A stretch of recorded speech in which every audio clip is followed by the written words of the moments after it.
NASA chooses SpaceX for moon missions, Apple's big show, Toyota's electric vision, Merc's supercharged S-Class, and Netflix flattens out.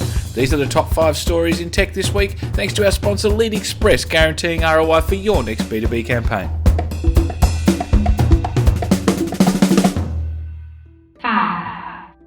SpaceX has won the privilege to build NASA's lander as part of their mission to return humans to the moon, beating Leidos Dynetics and a consortium featuring Jeff Bezos' Blue Origin.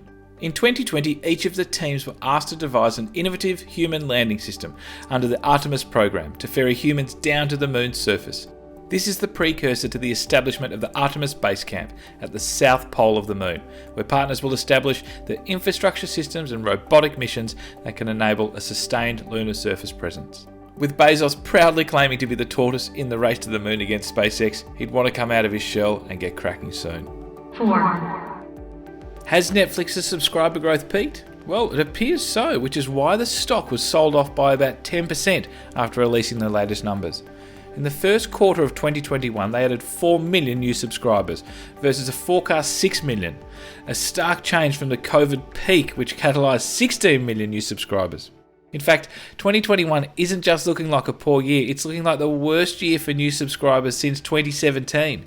There are a few reasons for this. Firstly, Disney did way better than Netflix would have hoped. Secondly, the others in HBO Max, Amazon Prime, YouTube are lifting their game. For example, you can pay $5 to watch almost anything on YouTube. And thirdly, 2020 was a difficult year for production, with shows like Stranger Things 4 having huge delays. All of these factors will weigh on Netflix and put a high risk on subscriber churn. Still, let's not rule them out. There's a pipeline of original content and deals with the likes of Sony that will keep them at the top of the pedestal for now. 3. This week it's Apple's turn to get the market pumped up with a number of announcements at their Spring Forward event. Highlights include a new iMac powered by their M1 chip, one of the worst kept secrets with tile competitor AirTags to help you track down any valuable items like bikes, laptops or umbrellas. We know everyone is going to use them for elderly parents and children, let's face it. There were also updates to Apple TV with HDR and Dolby, iPad Pro with the M1 chip and podcast with new subscriptions. All of this is expected, all of this is cute, but is any of it truly innovative? Let's face it. We won't be satisfied until we get the car, Apple. 2. Daimler-owned Mercedes-Benz have revealed their electric S-Class, the EQS.